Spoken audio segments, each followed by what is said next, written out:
Hola, buenas tardes. Hoy vamos a hablar de los pronombres de objeto directo. Hello, good afternoon.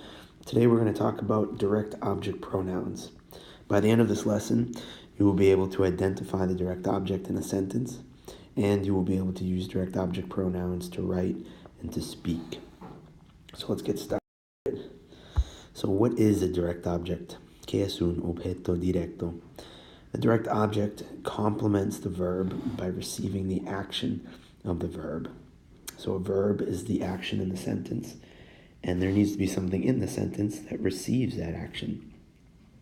It usually follows the verb, both in English and in Spanish. So if you look at the sentence, I pack my bag, I is our subject, pack is our verb or the action, and now we need something to receive that action. What is being packed?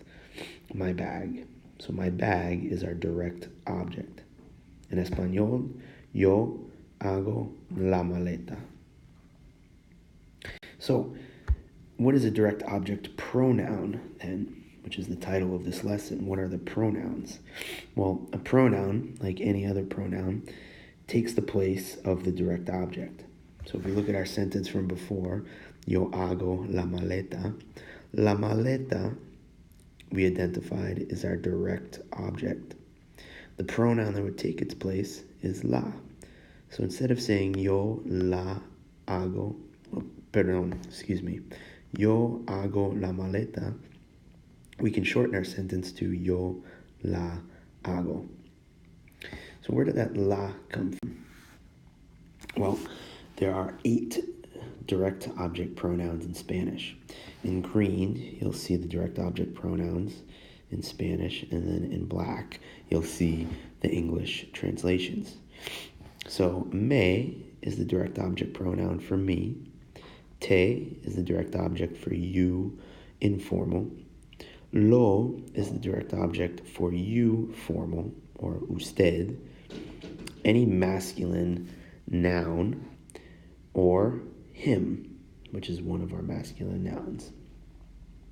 La is our direct object pronoun for usted, if it's a female, a feminine noun, and her, if we're talking about a person.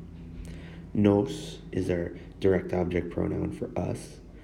Os is our direct object pronoun for you all.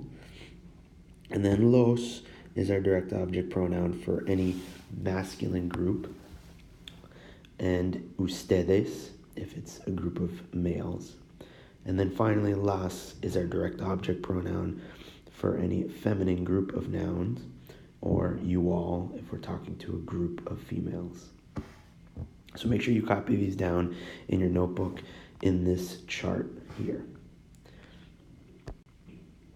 All right, so where do these direct object pronouns go? That's what colocación means, placement.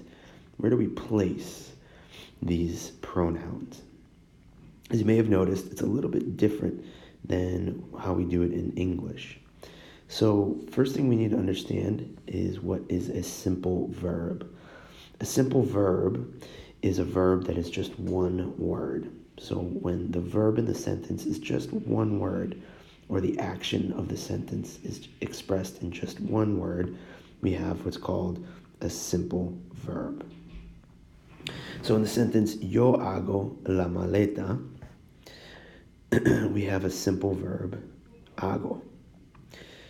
When we have simple verbs, the direct object pronouns are placed in front of the simple verb. So if we were to rewrite yo hago la maleta, we would put la in place of la maleta, but it would go in front of the verb. Okay? So that is the big difference with direct object pronouns in Spanish than in English. The direct object comes after the verb, but the pronoun goes before the verb. So that's with simple verbs. Another type of verb that we have is what's called verbos compuestos, or compound verbs.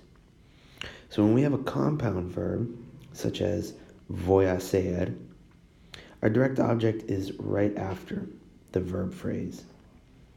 A compound verb is simply when the verb or the action in the sentence is more than one word. So voy a hacer, I'm going to pack, is the entire action of the sentence. And as we can see, it takes 3 words to express that action. When we have a compound verb, direct object pronouns are placed in front of the compound verb or at the end attached. So you actually have 2 options, and both are equally as correct as the other one. So this sentence, voy a hacer la maleta, can be rewritten this way: yo la voy a hacer, or yo voy a hacerla. I am going to pack it, or I am going to pack it. Each one of these is correct. But notice that la, the direct object pronoun, goes before the entire verb phrase. And in this one, it goes at the end, attached to the verb phrase. So here are some examples. In red, you're looking at the subject and the verb. And in green, I've identified the direct object of the sentence.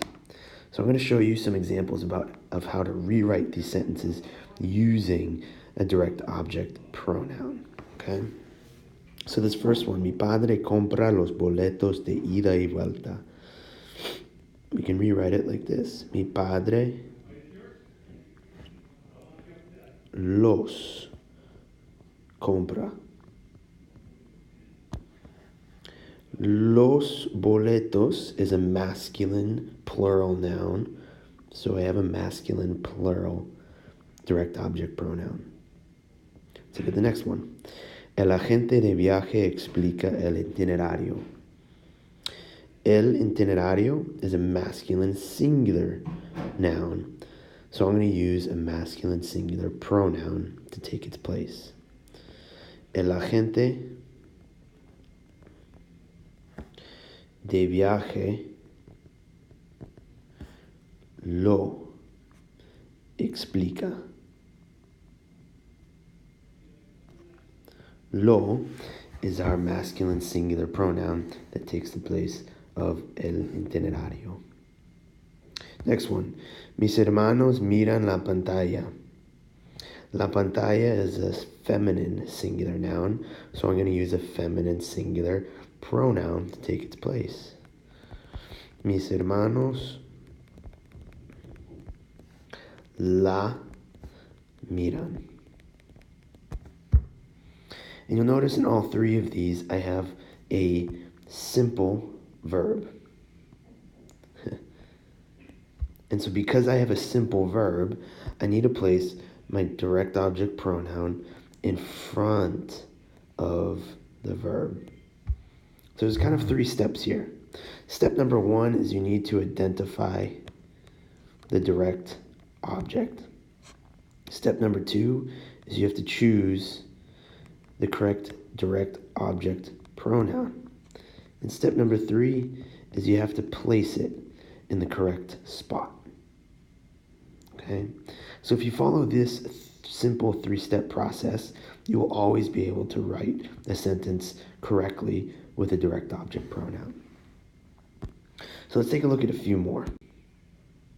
Yo busco mi vuelo en la pantalla. It's a little bit more complicated of a sentence because we have a prepositional phrase here, en la pantalla. But the idea here is still the same. We have a verb and we have an object. All right? So I'm going to rewrite this sentence. Yo lo busco en la pantalla. Everything stays the same except my direct object pronoun, lo. Okay? Next one. Nosotros tenemos que facturar nuestro equipaje. All right, when I look at this sentence, the first thing I notice is that I have a compound verb. The verb in this sentence is made up of 3 words, which means my direct object pronoun, or my direct object, nuestro equipaje, can go either before or after. All right, so I'm going to write it before. To give you an example of that. Nosotros, and my direct object is nuestro equipaje, and that is a masculine singular noun. So I'm going to put lo for my direct object pronoun, and then I write my verb. Tenemos que facturar. So this direct object pronoun can go here, or I could have rewritten it at the end right here. Either one is correct. All right, last one. Mi hermano no puede encontrar su boleto. Once again, I see that I have a compound verb, puede encontrar. And this means that I can put my direct object pronoun here, or I can put it here at the end attached. So this time I'll put it at the end attached. Mi hermano no puede. So again, I'd copy everything the same. No puede encontrar, and my direct object, su boleto, is masculine singular. So I'm going to attach it to the end. No puede encontrarlo. Okay? And just like in the previous example, I could put my direct object pronoun here as well. All right, so either of those options is correct, one or the other. All right, so let's now look at some practice ones for you to do on your own. So, para practicar, por favor, escriban una nueva oración usando un pronombre del objeto directo. So please rewrite the sentence using a direct object pronoun. You may want to pause your video at this point, because in a second here I'm going to show you the answers to these. Please copy these in your notebook and write down any questions that you may have after checking your answers. Good luck. All right. I hope you had success rewriting these sentences. In green, I've highlighted the direct object pronoun, and then the direct object, and then in the sentence below, I've highlighted in green the direct object pronoun that takes its place. Okay, so if you have any questions, please at this point write them down and be prepared to ask them at the beginning of class tomorrow. Good luck, and I'll see you. Bye.